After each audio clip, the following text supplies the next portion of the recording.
Warning: our YouTube channel and its videos may contain scenes, language, and content that may not be appropriate for all audiences.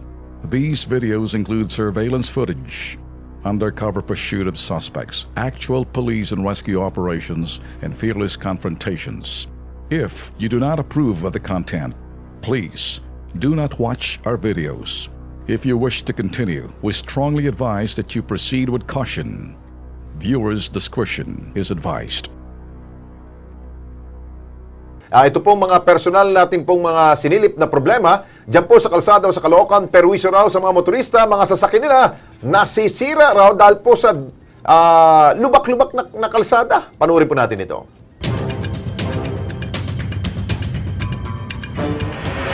Sa kaba ng Navarro Street sa Barangay 177, Zone 15, Caloocan City. Panayad ang daloy ng trapiko. Maliban sa bahaging ito. Maingat na binabaybay ng mga motorista ang kaling ito dahil sa malalaking uka o buta sa kalsada. Nabutan pa ng Kilos Pronto Team ang isang tricycle driver na abala sa pagkukumpani ng kanyang tricycle. Ayon kay Ronel Kaidik, madalas daw na nasisira ang mga tricycle nila dahil sa kalsadang ito. Kaya bahala talaga sa amin yan. Yung mga piyesa ng motor namin, hindi tumatagal. Nasisira yung mga bearing namin, halos wala pang isang buwan. Matapos daw kasing ayusin ang kabilang bahagi ng kalsadang ito, pinabayaan raw ito. Kaya naman, panawagan nila. Dapat talaga maayos na sir kasi kawawa rin yung mga kasama namin eh. Yung tricycle, lalo lang.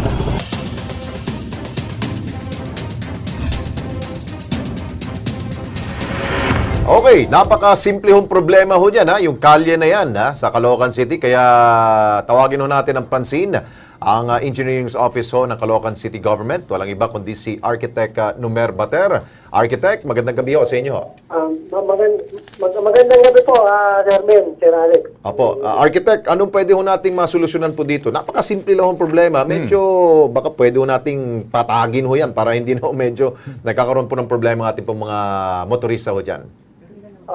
Sige po, papupuntahan po kaagad natin yan sa mga engineer natin para mapagawa po natin ng parang na mapaayos po. Oo, baka kung alam mo... kailangan na pong gawing project yan, kung kailangan pong gawing project, may recommend rin po natin sa ating mayor na masama po sa priority natin. Oo, baka siguro, dahil kapraso lang naman ho yan, no? Hindi naman siguro aabot na isang metro ho yan. Baka si Mayor Malapitan, kayang-kaya na ho niya itong akuin para matapos na yung problema natin mga kababayan dyan, sir.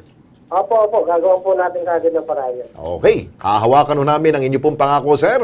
At babalikan ho namin yan para ma-check kung talagang may aksyon na ginawa ho ang City Government po ng Caloocan. Thank you, sir, Architect. Thank you po. Maraming salamat din po. Si Architect Numer Bater ho dyan ng City Engineers Office po ng Caloocan. Okay?